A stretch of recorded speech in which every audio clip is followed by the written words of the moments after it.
Buenas noches y bienvenidos a Debate Público, el tiempo para la tertulia, aquí en TeleAsturias, como siempre ya con invitados en nuestro plató. Hoy tenemos con nosotros a Emilio Huerta, Triqui, secretario de Comisiones Obreras. Buenas noches. Buenas noches. Y aquí a mi izquierda tengo a Emilio Tamargo, periodista. Buenas noches, Emilio. Hola, buenas noches. Y a Xosé Bermello, consultor de negocios internacionales. Buenas noches. Buenas noches, encantado.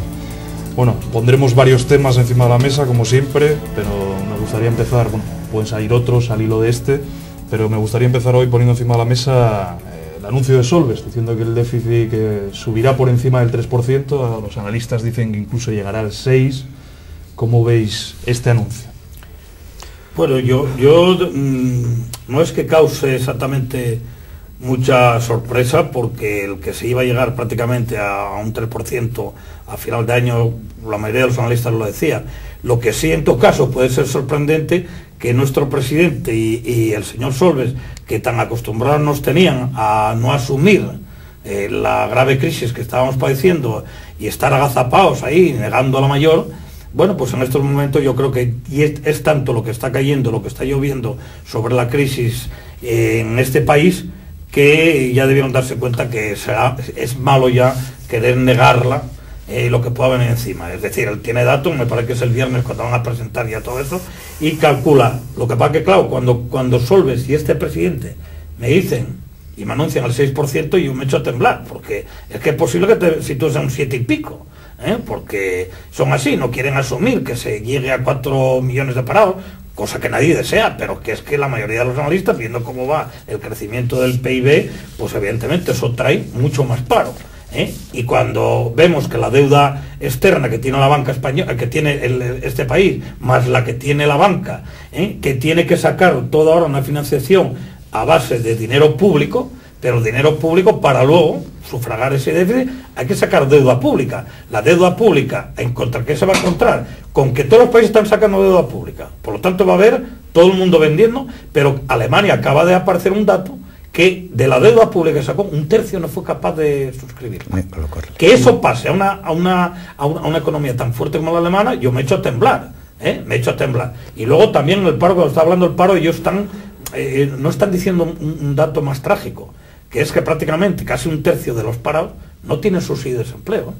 No tienen subsidio de empleo. Y claro, si el paro te crece, crece el gasto porque tienes que dar pagar el subsidio, o sea, el desempleo. No tienes ingreso, te van a bajar el IVA, te va a bajar el IRPF, de todo, porque al haber paro, bueno, es una rosca, es una coletilla ahí mordiéndose, que la salida, de cualquier forma, vamos a estar endeudados y pagando un alto coste. Yo no sé hasta dónde llegará, pero para años y años, y la nueva generación que venga, donde nos están metiendo. Y yo de pasada, yo no es que tenga muchos datos ahora, pero a mí me parece que también eso de que la banca española era una banca fuerte, muy solvente y tal, bueno, eso va disminuyendo, y de cualquier forma la banca española lo que tiene es una deuda en el interbancario exacerbada, que es por lo que se está quedando con el dinero, y no lo deja que vaya a las empresas ni a las familias, claramente. Y hay cajas incluso que ya lanzaron órdenes de que esos pequeños préstamos de 1.000, 2.000 a 3.000 euros, que para las familias les valía mucho para ayudar a uno, para comprar un coche al hijo, o para lo que sea, lavadora, no sé qué, no sé cuánto, automáticamente prácticamente cortados algunos bancos. A mí me gustaría, abajo. Oye, a mí me gustaría hacerle una pregunta a Triqui. Bueno, es la costumbre. Esa viene envenenada. Por supuesto. Normalmente a mí me puede llamar Triqui, nosotros se me llama casa, o sea que no. Solo planteábamos cuestiones, y una de las cuestiones que más me extraña a mí en todo este asunto, en este año 2008, como yo digo, el maldito bisiesto, que está ocurriendo, todo lo que nos está pasando, no solamente a los españoles, sino a toda la gente del mundo, pero concretamente aquí en España, lo que yo noto es un silencio total, absoluto y hasta sorprendente de los sindicatos. Sí. Hombre, pues haces bien la pregunta. Yo lo que no entiendo de los sindicatos, contrariamente, hay una parte de la derecha que está haciéndose esa pregunta de otra manera, ¿no? Como creyendo que en este momento de crisis con la que está cayendo, bueno, había que estar ya en la calle y haciendo movilizaciones, incluso huelga y huelga general. No, pero por lo menos que salga. Lo que no es entendible desde mi punto de vista es que con la que estaba cayendo ya hace tiempo, Los sindicatos, las dos grandes confederaciones, yo en la que milito por lo menos y en la que quiero hablar, que es Comisión Obrera, no haya salido a la palestra marcando posiciones sobre el estado de la crisis, sobre ese gobierno que estaba negando la mayor, y el sindicato tenía que saber que eso no era así, sobre las medidas necesarias que habría que aplicar desde la parte obrera. No es un sindicato el que tiene que dar alternativa, en todo caso es la oposición, pero en un plan muy crítico, saliendo e incluso planteándose movilizaciones en aquellos lugares donde se están planteando ERES, que en algunos de los casos el ERE se extiende más allá de lo que es necesario. Y ahí, vía sectorial, cuando el ERE es sectorial o es de empresa, si la movilización es necesaria, hay que hacerla. Otra cosa muy distinta es una situación de estas, alguien que la cabeza ya está planteando como una huelga general y demás. No, yo creo que los sindicatos tienen movilizaciones previas que hacer y parceladas más a lo concreto de cosas que están pasando. Pero en cuanto, efectivamente, y termino, en cuanto a marcar posicionamiento sindical o político, como se quiera entender, de lo que estaba planteando el gobierno, de lo que está haciendo y no haciendo el gobierno, es poco entendible que no se haga, ¿no? Yo creo que ahí hay un fallo difícil. Yo no sé si en comisiones venía motivado porque había un congreso que ya se celebró de cualquier forma. Yo creo que Toisio ya salió a la palestra diciendo y haciendo ciertos planteamientos. Lo que pasa es que, bueno, está todavía haciendo su equipo, ¿no? Pero yo estoy convencido que Comisiones Obreras, y bueno, y ayer tengo que decir, a cambio de una entrevista que lo vi, ya planteó ciertas cuestiones que, como vayan los tiros del gobierno en corte de prestaciones a los trabajadores, cosas del despido libre y demás y tal, que no son los problemas exactamente de la crisis, que los iba a tener enfrente y que desde luego ahí tirarían a tope, ¿no? Pero bueno, esa crítica yo creo que la tiene todo el mundo y todo el mundo lo decía. ¿Qué pasa con los sindicatos? ¿Dónde están los sindicatos? Que no hablaban. Era poco entendible. La verdad que es poco entendible. Desde mi punto de vista también. Pero sin embargo, con eso, Triqui, lo que estás haciendo es ratificar, digamos, en la práctica la pregunta que Emilio te acaba de hacer. ¿Dónde están los sindicatos? ¿Por qué siguen mudos? ¿Lo estoy diciendo? Sí, pero siguen mudos. Lo ratificaste. Lo que no estamos haciendo, aunque no es el objetivo de la pregunta que nos planteó el presentador, analizar el por qué. ¿Por qué están callados? ¿Están callados porque están comprometidos con su posición anterior? En todo caso... Yo eso no lo creo, que estén en eso comprometidos. Bien. Para nada, en todo caso no está... recuerdo, los sindicatos, porque hay gente que dice, es que ahora porque es un partido, porque es un gobierno de izquierda. Este señor que está aquí y mi generación entera, vamos, le dimos por arriba y por abajo, Felipe González, huelgas sectoriales, exacto, generales, bien, en la región, etcétera, etcétera. Y aquí también se le dio a la derecha y otras no. Y Aznar, cuando nadie pensaba, por ejemplo, siendo de derecha que no iba a pactar, pactó y pactó muy bien con los sindicatos. Los sindicatos salieron muy bien en los pactos con Aznar, ¿no? No, me refiero... yo creo que... Cuando mencioné el concepto de compromisos con sus posiciones anteriores, no me refería, digamos, a afiliaciones, por así decir, de carácter ideológico o político, ¿no? Y como consecuencia de ahora ser nominalmente un gobierno socialista el que dirige nuestros destinos en Madrid, pues que como consecuencia de una cierta empatía o simpatía con él, pues le pongan, digamos, el gobierno más fácil. No me refería a eso, me refería a que los sindicatos suelen manejar números un poco retrasados, pero números que son muy fielmente descriptivos de la realidad socioeconómica del país. Y de este en particular y de todos los países del mundo en general, allí donde hay estructuras sindicales organizadas. Y sin embargo, ellos tampoco fueron capaces de en tiempo y forma, avisar de cierta desviación precisamente del dinero, del empresariado, del sistema político, del sistema económico, y no fueron capaces. Se fundamentaron. Es como si fueran a gusto en el machito de, bueno, dejaremos el futuro para mañana y no lo vamos a discutir hoy. Y el resultado final es, pues oye, que se creyeron lo del ladrillo, se creyeron lo de que... No se lo creyeron, voy a explicártelo yo. No se lo creyeron, exacto. Actuaron como si se lo creyeran. Y tenían datos de sobra que decían, cuidado. Yo voy a dar Pero ellos no los dieron. Doy un ejemplo. Mira, el gran problema que se dio ahí, se dio con los partidos políticos, con la derecha y con este también, con Aznar y con tal. Claro, cuando un sector que tienes, que está empleando a tanta gente, afiliados tuyos ahí, estás sabiendo, porque además internacionalmente tenías datos de sobra que te iba a decir, aquí esto os pegáis hay una burbuja, te lo decía la Unión Europea, lo decía todo el mundo, lo sabía, esto tarde o temprano cae, se sabía. Claro, ¿quién es el guapo que se levanta plantando corte aquí El sindicato porque dice, sí, quien tiene que la responsabilidad, y es verdad, de negociación en todo caso, de dirigir un país y a los ciudadanos, de todo lo global, son los partidos políticos. Partido político no se atrevió ninguno, ni el gobierno ninguno, porque lo otro te pasaría como cuando íbamos, a mí me tocó hacer las asambleas para cortar las horas extras, para crear más empleo. Empezábamos, fíjate qué sabio es el trabajador y los afiliados, que sabían que teníamos que decir eso, pero iban todos abandonando, que nos damos cuenta que estábamos hablando, éramos 4 y 5 con eso, y la gente seguía haciendo horas extras porque quería llevarlas para casa y tal, y no éramos capaces de acortar eso. Vete tú a decir en la obra que hay que cortar eso. No, vete a decírselo simplemente a los ayuntamientos que no, no sabían. Esa es otra. Exacto, que es que no sabía. Quedan sin dinero. Exacto, el problema sin maletines. El problema de los dinero, ayuntamientos para poder invertir era sacarlo de la burbuja inmobiliaria, traficando, dicho además con todas las consecuencias, con el suelo. Y con los constructores, sí, etcétera, etcétera. O sea, eso tenía muy mala solución, evidentemente. El problema es de ahora en adelante. Y el problema de ahora en adelante es que crece el paro. Al paro, tengan derecho o no al desempleo, hay que atenderle.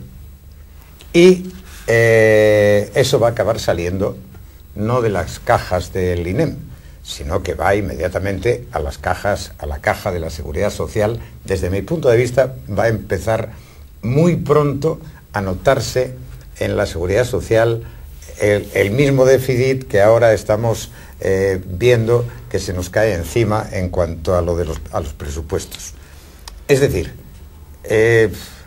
mucho me temo, Emilio, que si los sindicatos no cuidan con todo el rigor el manejo de los dineros que hay en la Seguridad Social, puede plantearse otro problema mucho más grave a no muy largo plazo.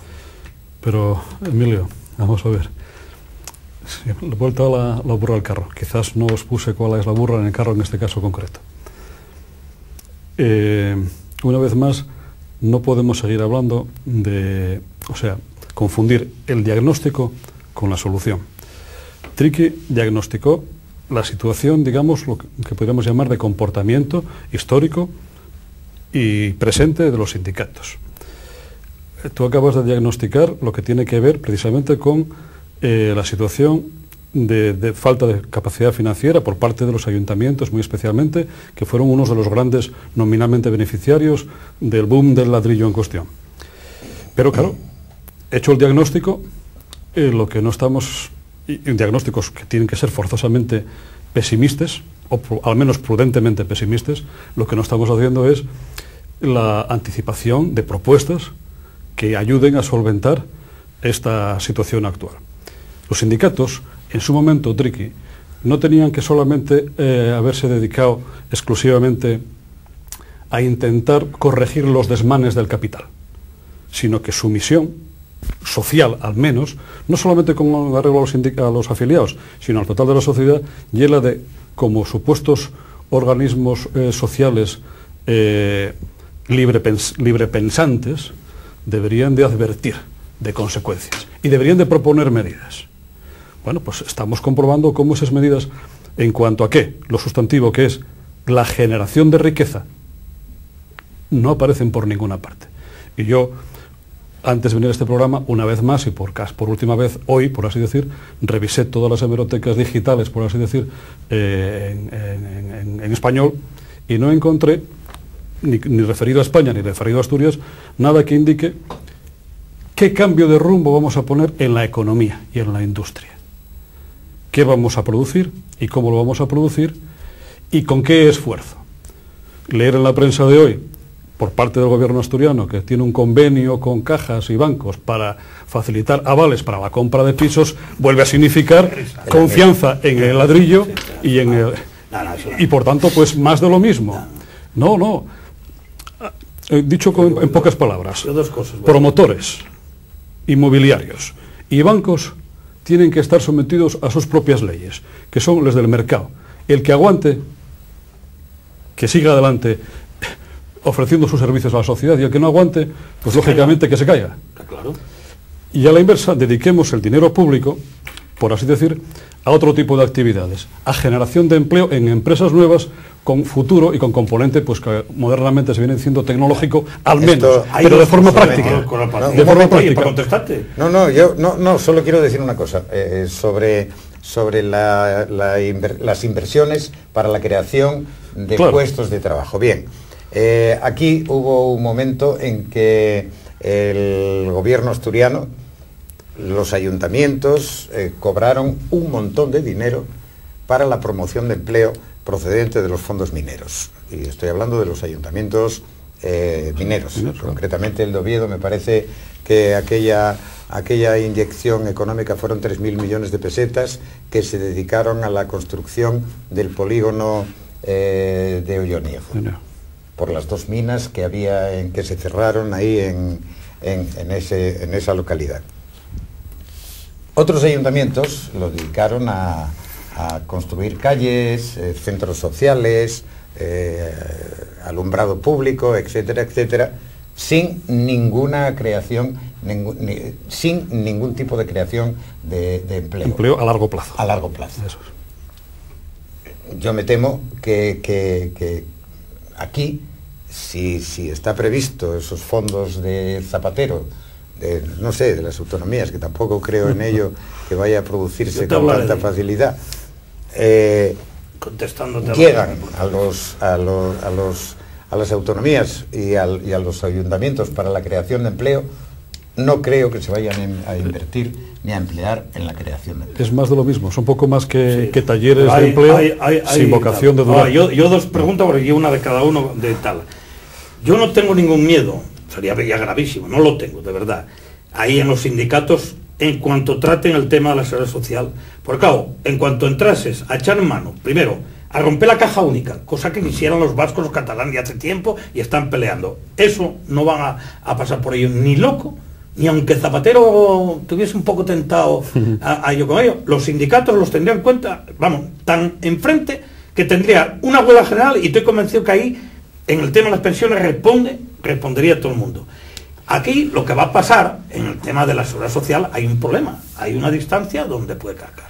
Y a mí no me extrañaría nada, lo que hay ahora, que no se sabe todavía, que efectivamente en este segundo pacto de Toledo, que ya hay negociaciones, termine pues siendo la base de cotización calculada en base a toda la vida laboral, con una serie de cadencias en su aplicación. Y eso parece que va a ser así. Va a ser, porque si no, no aguantaría el sistema, y por lo tanto lo fundamental ya es hacer que el sistema aguante, y que ese dinero no entre a meterse para hacer otros chanchullos o otras financiaciones que pueda haber problemas para planteárselo, porque entre otras razones la gente a veces cree que subsidios al desempleado, oiga, el desempleado estuvo pagando, Claro. Yo cuando estoy pagando me está quitando al trabajador el porcentaje para formación y el porcentaje para esas cuestiones, por lo tanto estamos pagándolo nosotros. Otra cosa es que efectivamente no tenga liquidez el gobierno en un momento determinado, en el volumen del gasto social que tenga que pagar, en una caída tan brutal como va a haber de los ingresos por esa vía, de que los bancos ya no hay dinero, de que vayas a emitir deuda pública y que no seas capaz de colocarla, como le pasó a Alemania, que 1/3 no fue cargada. Y entonces se vería en un problema tremendo. ¿Cuál ya el otro problema? Que es el que tú planteas, partiendo de que un sindicato no es el que tiene que dar planes industriales ni demás, para eso están los ministros de Industria, están los gobiernos, pero sí tiene que tener sus cautelas diciendo a dónde ir. Todo el mundo asume en este país ya, y no fue capaz, entre ellos lo de la construcción, que era un mal endémico, que hace que este país eso no valía, y que ese sector tiene que contraerse a un nivel bastante fuerte, y nunca podrá ya pasar ni ser lo que fue. ¿Cómo recolocas tú esa gran cantidad de trabajadores? ¿Y en qué sectores? Claro, pero el gran problema de España es otro también el que tiene, que no tiene competitividad, porque en la inversión, en inversión, desarrollo e investigación, por más que digan que creció a niveles porcentuales, sigue siendo la cola de este mundo. Y no tenemos ya prácticamente sectores. El automóvil no es nuestro, somos vendedores de coches. ¿Qué nos queda? La construcción, que pegó el palo, que era el que no nos quedan sectores. Y no aparece, bueno, no aparece por no aparecer ni en la energía, el plan energético que tiene que haber, aquí todo el mundo se calla, si tiene que haber energía nuclear o no nuclear, porque no podemos tener otra, etcétera, etcétera. ¿Y qué sectores son los productivos del futuro? Pues mira, eso no se puede corregir para nada con los 8.000 millones que dio, porque esos 8.000 millones que da Zapatero para los ayuntamientos, para calmarles un poco la vara de eso, es una rebatina.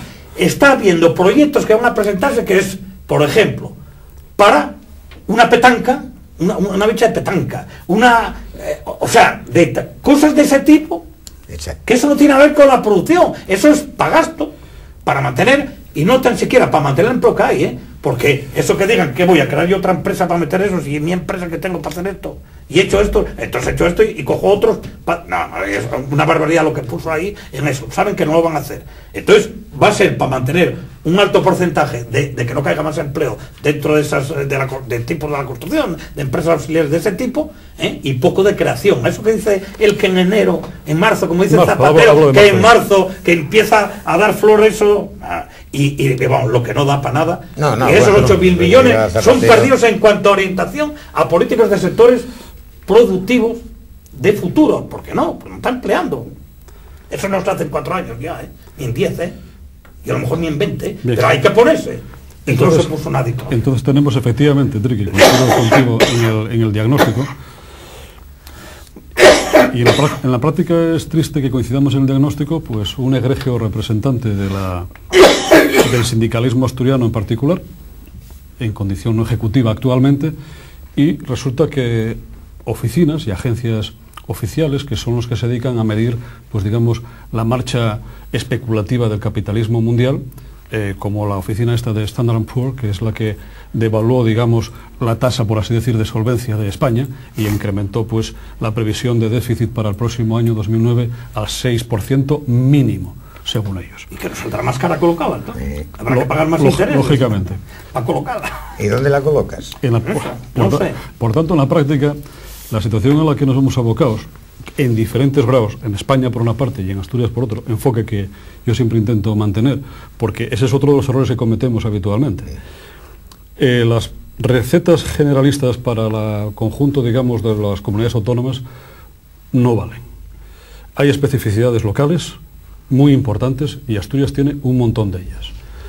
Por tanto, o el gobierno asturiano o los asturianos nos ponemos a pensar en lo que nos afecta a corto plazo, además de este 6% de déficit público estatal, y no pensamos en el déficit público, por así decir, asturiano en la práctica, más en los incrementos extraordinarios del déficit que va a provocar cese de fondos mineros y muy especialmente cese de fondos de cohesión de la Unión Europea.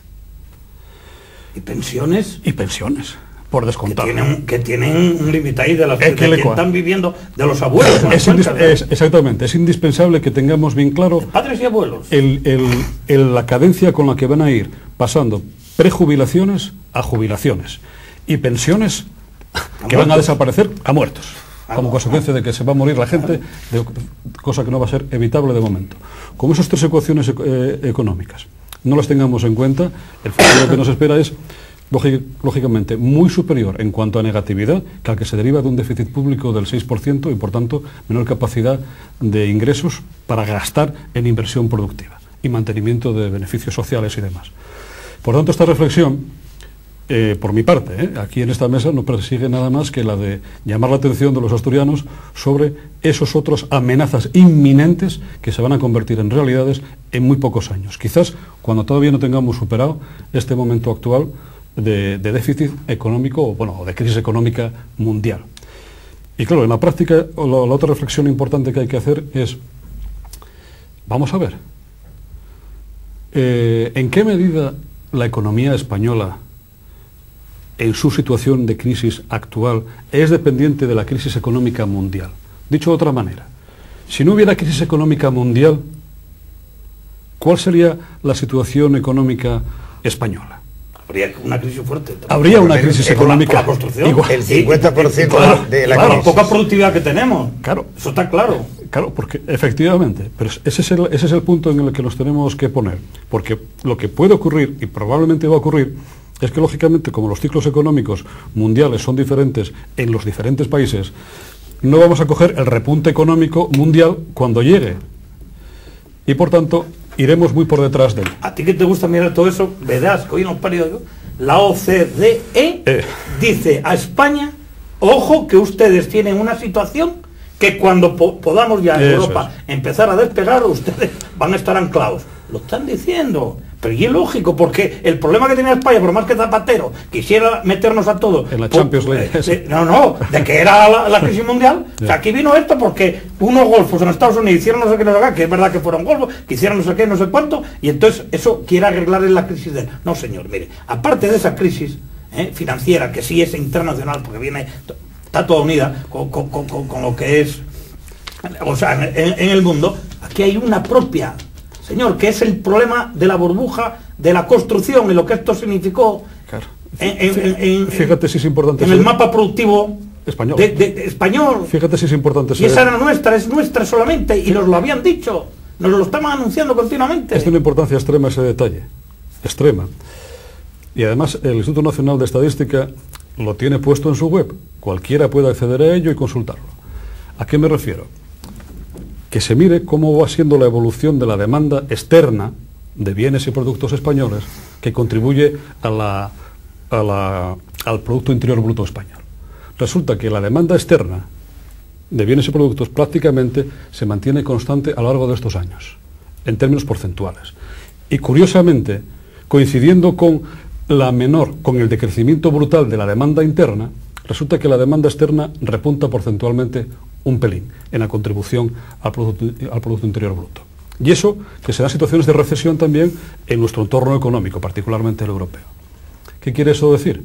Pues caray, elemental, que la capacidad española de venta al exterior no decreció con relación a nuestro... Sí, decreció, pero no en medida equivalente a la demanda interna, y sobre todo que hay capacidad de compra desde el exterior, aún hoy, en momentos de recesión, suficiente para que España no decrezca en sus exportaciones y, por tanto, en la demanda externa.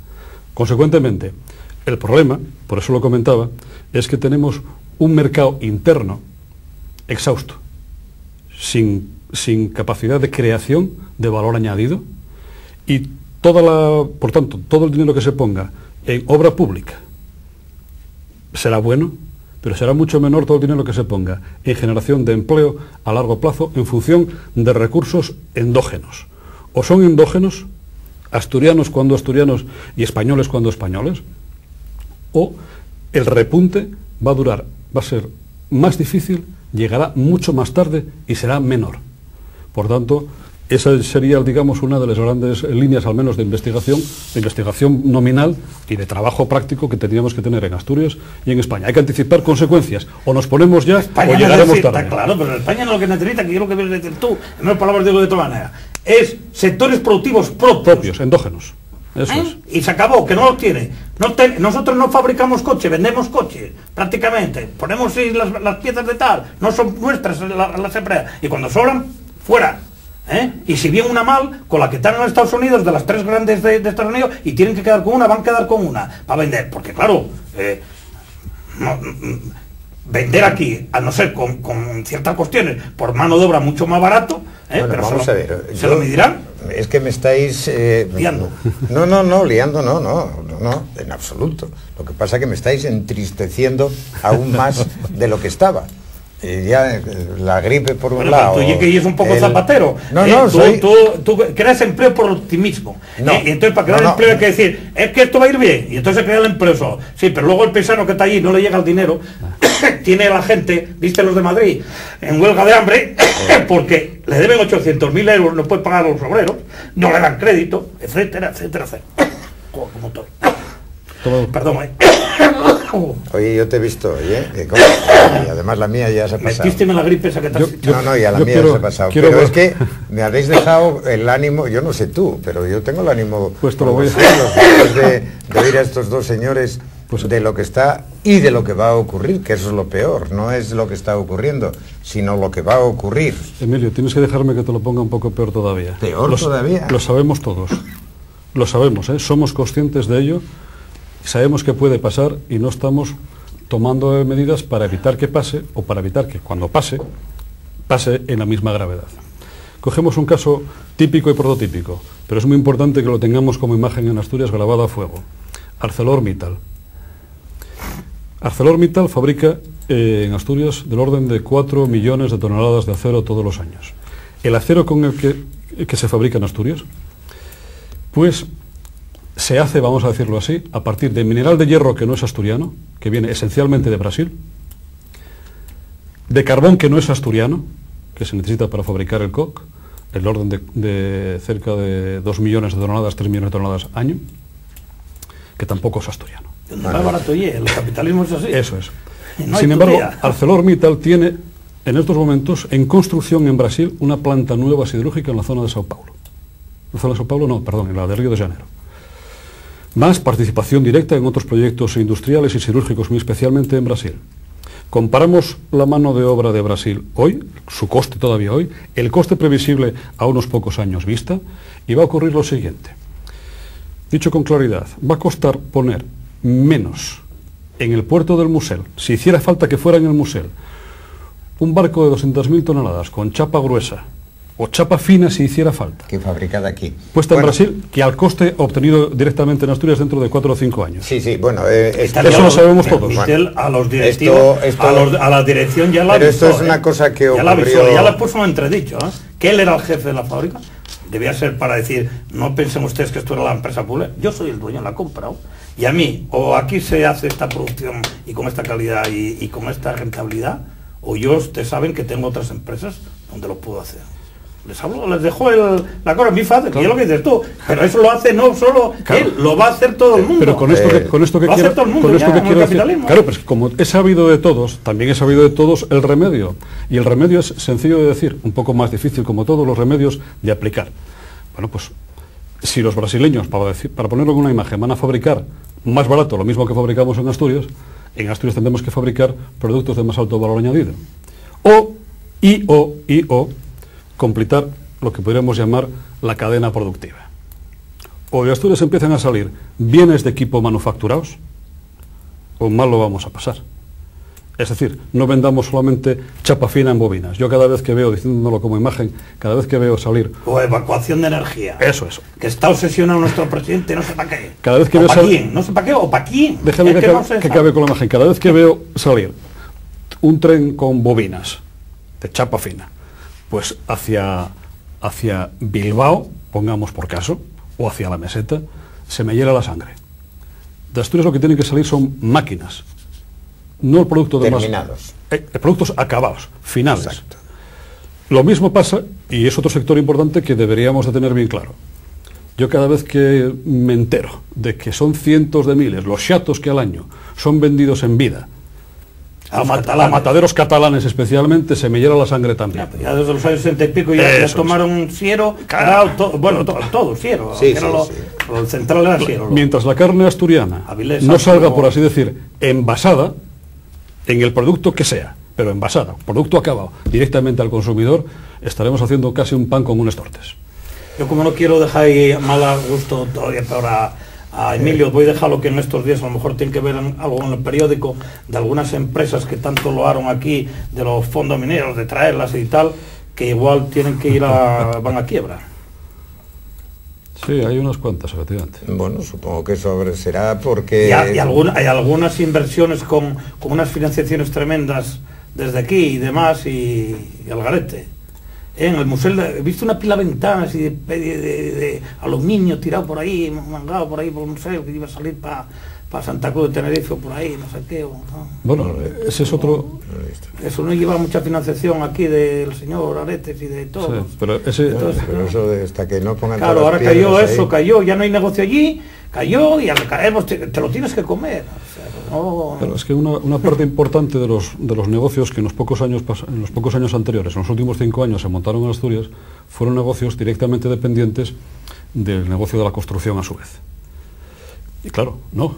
Es que enriqueció mucho así, de forma rápida y muy fácil. Eso ya. Bueno, pues nos vamos a quedar ahí porque el tiempo, por desgracia, se nos echa encima. Muchas gracias a los tres, Ricky, Emilio Tamargo, Xosé, muchas gracias por estar aquí.